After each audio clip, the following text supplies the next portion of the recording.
How to fix Game Console R36S not working. Hello everybody, welcome back to our channel. In today's video, we are going to guide you on how to fix the Game Console R36S not working. So without any delay, let's just jump right into the video. So in order to fix that, the only solution we have is charging our console. So R36S has a screensaver mode that plays video games when left idle, which can drain the battery faster than you expect. So you can just go ahead and troubleshoot and follow these steps before doing that.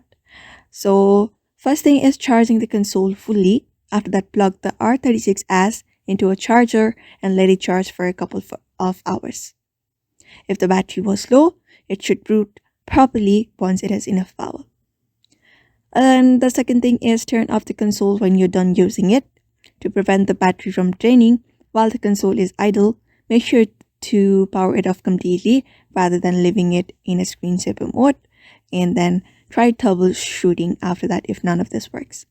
So this is the solution you can do in order to fix the gaming console of R36S not working. So therefore, I hope this video was helpful to you, and thank you for watching this video.